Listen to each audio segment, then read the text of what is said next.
Hello friends, आज हम topic discuss करने वाले हैं C2 साइकिल या फिर जिसको हम बोल सकते हैं कि फोटो रेस्पिरेशन। ठीक है, इससे पहले मैं पढ़ा चुका हूँ C3 about the C3 cycle. इसके ऊपर मैंने 2 लेक्चर डिलीवर किए हैं और जिस किसी ने अगर पढ़ना है तो मैंने डिस्क्रिप्शन में लिंक डाल दिया और फुल डिटेल मैकेनिज़्म करवाया है C3 साइकिल का। ठीक है, तो आज हम डिस्कस करने वाले हैं C2 का भी डिटेल मैकेनिज़्म पढ़ेंगे। सबसे पहले हमें कोई भी चीज़ स्टार्ट करने से पहले ये पता होना चाहिए कि वो चीज़ क्यों हो रही है और कहाँ पे हो रही है। ठीक है, तो क्यों हो रही है अभी देख लेते हैं थोड़ी देर में। कहाँ पे हो रही है मतलब सेल के अंदर, जो प्लांट सेल के अंदर है, जो सेल ऑर्गेनेलीज है, 3 cell organelles are involved in C2 cycle. ठीक है, first is chloroplast, second is peroxisome and third is mitochondria. Okay, so अब कंडीशन ये आती है कि फर्स्ट क्या है कि कंडीशंस, मतलब C2 साइकिल के लिए कंडीशंस क्या क्या फेवर करेगी। ठीक है, फर्स्ट मैं बताने जा रहा हूँ कि इसके जो ऑक्सीजन की कंसंट्रेशन हाई होनी चाहिए। ठीक है, C2 साइकिल के लिए। और दूसरा क्या, टेम्परेचर, मतलब टेम्परेचर अगर हाई होगा तो C2 साइकिल फेवर करेगी। ठीक है, और थर्ड क्या है मेरे पास, C जो है, जो कार्बन डाइऑक्साइड की कंसंट्रेशन है वो इस जो C2 साइकिल में कम होगी, तभी ये C2 साइकिल फेवर करेगी। ठीक है, मतलब ये 3 कंडीशंस मस्ट टू लर्न या फिर मस्ट टू रिमेंबर। ऑक्सीजन की कंसंट्रेशन हाई होगी, टेम्परेचर हाई होना चाहिए, एंड जो कार्बन डाइऑक्साइड की कंसंट्रेशन है वो लो। अब क्या है, रुबिस्को एंजाइम एक्टिविटी। रुबिस्को का मैंने बताया था लास्ट लेक्चर के अंदर, जो C3 साइकिल करवाया था उस टाइम के अंदर, कि rubisco work as two types. First is oxygenase, second is carboxylase. ठीक है, दोनों तरफ से काम कर सकता है। उसको कंडीशन क्या चाहिए, दोनों कंडीशन। अगर कार्बन डाइऑक्साइड मिल गया तो it will favour the carboxylase. ठीक है, अगर ऑक्सीजन मिल गया तो ये क्या करेगा, रिएक्शन करेगा ऑक्सीजनेज। ठीक है, तो यहाँ पे जो ऑक्सीजन, मतलब ऑक्सीजन में, क्योंकि ऑक्सीजन की कंसंट्रेशन हाई है इसलिए मतलब ऑक्सीजन फेवर करेगा, या फिर मैं बोल सकता हूँ कि oxygenase, rubisco work as oxygenase. ठीक है, तो अब हम डिटेल मैकेनिज्म स्टार्ट करने वाले हैं C2 साइकिल का। फर्स्ट देखो, RUBP ribulose bisphosphate convert into two phosphoglycolate. मतलब अगर ऑक्सीजन, किसकी प्रेजेंस के अंदर ये प्रोसेस होने वाला है, ऑक्सीजन एंड रुबिस्को एंजाइम। ठीक है, रुबिस्को वर्क एज, ये चीज़ याद रखना, rubisco work as oxygenase enzyme here. Okay, क्योंकि ऑक्सीजन की कंसंट्रेशन हाई है तो 2-फॉस्फोग्लाइकोलेट कन्वर्ट इनटू 2-ग्लाइकोलेट, जो इनऑर्गेनिक फॉस्फेट है, रिमूव इनटू द क्लोरोप्लास्ट। ठीक है, तो two glycolate then transfer into the peroxisome two glycolate. ठीक है, देन 2-ग्लाइकोलेट कन्वर्ट इनटू, मतलब 2 molecule of glycolate convert into 2 molecule of glyoxylate. ठीक है, in the presence of oxygen, जो एनवायरनमेंट के अंदर ऑक्सीजन होगी, यहाँ पे ग्लाइकोलेट कन्वर्ट होगा किसके अंदर, ग्लाइऑक्सिलेट। ठीक है, मतलब ऑक्सिलेट बोल सकते हैं इसको। ठीक है, glyoxylate convert into two glycine and alpha ketoglutarate. ठीक है, it is a very important step of C2 cycle. ठीक है, मतलब ग्लाइऑक्सिलेट, मतलब यहाँ पे H2O2 का रिमूव आउट हो जाएगा। ठीक है, 2-ग्लाइऑक्सिलेट कन्वर्ट इनटू 2-ग्लाइसिन प्लस क्या, अल्फा कीटोग्लूट्रेट। ठीक है, तो अल्फा कीटोग्लूट्रेट, ग्लाइसिन तो क्या है, चला जाएगा किसके अंदर, माइटोकॉन्ड्रिया के अंदर। अल्फा कीटोग्लूट्रेट क्या करने वाला है, alpha ketoglutarate in the presence of GOGAT means glutamine oxoglutarate amino transferase enzyme, alpha ketoglutarate met glutamate.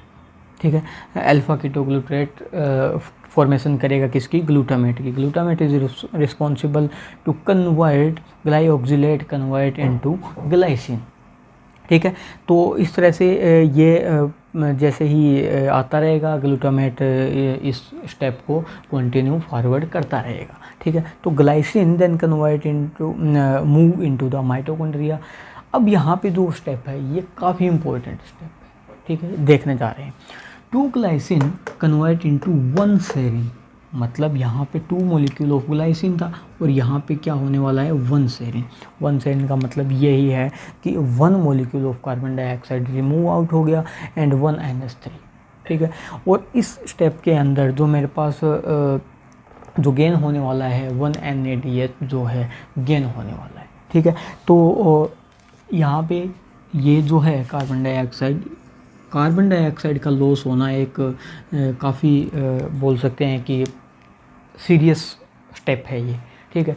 मतलब एक तो केल्विन साइकिल के अंदर क्या हो रहा था कि कार्बन का फिक्सेशन हो रहा था, लेकिन यहाँ पे जो है C2 साइकिल के अंदर जो फिक्स कार्बन है उसको एनवायरनमेंट में छोड़ दिया जाता है, या फिर मतलब कार्बन डाइऑक्साइड को जो फिक्स था उसको मतलब कार्बन डाइऑक्साइड बना के रिमूव आउट कर दिया जाता है, ठीक है।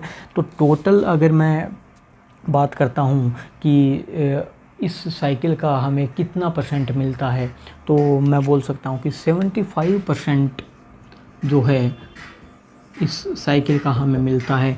जो स्टार्टिंग है वहाँ पे 4 कार्बन से स्टार्ट होता है। 4 कार्बन से कैसे, जैसे देखो फोस्फोग्लाइकोलेट इज एन 2 कार्बन कंपाउंड, ठीक है। जो 2 कार्बन है 2 × 2 मतलब 4 कार्बन था, ठीक है। लेकिन जब मिलते मिलते रहेगा तो ये एक कार्बन यहाँ पे लॉस हो गया, मेरे पास 3 कार्बन बचे। 3 कार्बन मतलब 75% अपने को मिलेगा इसके अंदर, ठीक है, जो प्रोडक्ट है। देखते हैं आगे।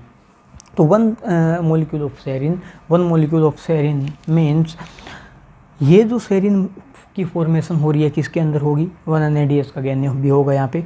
जो सेरिन की फॉर्मेशन होगी किसके अंदर, माइटोकॉन्ड्रिया के अंदर। Then serine transfer into the peroxisome, serine convert into hydroxypyruvate, hydroxypyruvate convert into glycerate, ठीक है। glycerate then transfer into the chloroplast. जो ग्लिसरेट है, जो फॉस्फोग्लिसरेट है, then convert into glycerate convert into phosphoglycerate. कितना मॉलिक्यूल, 1 मॉलिक्यूल, ठीक है। यहाँ पे 1 ATP का लॉस हो रहा है। तो यहाँ पे जो RUBP कन्वर्ट हो रहा था, जो फर्स्ट स्टेप था मेरे पास, वो किसके अंदर कन्वर्ट हो रहा था, 2 फोस्फोग्लाइकोलेट एंड 3 फोस्फोग्लिसरेट। मतलब यहाँ पे 2 मॉलिक्यूल ऑफ 3 फोस्फोग्लिसरेट है और बना मेरे पास कितना है, 1 मॉलिक्यूल ऑफ 3 फोस्फोग्लिसरेट। मतलब टोटल कितने हुए, 2 and 1 3, मतलब 3 यहाँ पे टोटल जो है 3 PGA बन रहा है मेरे पास, मतलब 3 फोस्फोग्लिसरेट, ठीक है। मैंने ये बताया था कि केल्विन साइकिल बनने के लिए मेरे पास टोटल कितने चाहिए। अगर किसी ने केल्विन साइकिल नहीं पढ़ी है तो पढ़ लेना। टोटल 12 PGA चाहिए, मतलब 1 मॉलिक्यूल ऑफ ग्लूकोज बनाने के लिए, ठीक है। 1 मॉलिक्यूल ऑफ ग्लूकोज बनाने के लिए 12 फोस्फोग्लिसरेट चाहिए। मतलब अगर मैं ये बोल सकता हूँ कि एक साइकिल के अंदर, एक C2 साइकिल के अंदर मेरे पास 3 PGA बन रहा है, तो मेरे पास टोटल ये अगर 4 टाइम्स रिपीट करेगी, अगर ये साइकिल 4 टाइम्स रिपीट करने वाली है मेरे पास, तो मेरे पास ये कहाँ पे 1 जो है साइकिल C3 साइकिल कन्वर्ट होगी, ठीक है। जो C3 साइकिल बनने वाली है वो एक टाइम चलेगी, ठीक है। अगर ये जो C2 प्रोसेस है, C2 साइकिल है, ये 4 टाइम रिपीट होगी, तब जाके मेरे पास 1 टाइम क्या होगा, C3 साइकिल चलने वाली है, ठीक है। क्योंकि उसमें कितने चाहिए, 12 PGA चाहिए। 12 PGA किसके लिए, 1 मॉलिक्यूल ऑफ ग्लूकोज का फॉर्मेशन करने के लिए। अगर किसी को समझ नहीं आ रही है तो मैंने C3 साइकिल के अंदर सब कुछ बता दिया है, पहले वो पढ़ लेना, अपने आप समझ में आ जाएगी चीज़ें, ठीक है। तो अब इस स्टेप के अंदर हम देखने वाले हैं, इस साइकिल के अंदर टोटल कितने ATP का लॉस हो रहा है, ठीक है। देखते हैं। कोई ATP का लॉस है नहीं, लेकिन यहाँ पे है, मतलब जो मेरे पास ओवरऑल है 1 ATP का लॉस हो रहा है, ठीक है। 1 ATP का लॉस हो रहा है। देन NADH यहाँ बना, NADH ठीक है, वो तो कवर हो गया। एंड 1 कार्बन का मतलब हम बोल सकते हैं कार्बन डाइऑक्साइड का लॉस हो रहा है। तो मतलब काफ़ी इम्पोर्टेंट है, कार्बन का लॉस होना मतलब सेल के लिए काफ़ी नुकसान है, ठीक है। तो this is the overall process of C2 cycle. I hope ये आपको वीडियो समझ में आई होगी। वीडियो समझ में आई है, लाइक करना, कमेंट करना, चैनल को सब्सक्राइब जरूर करें। Thank you.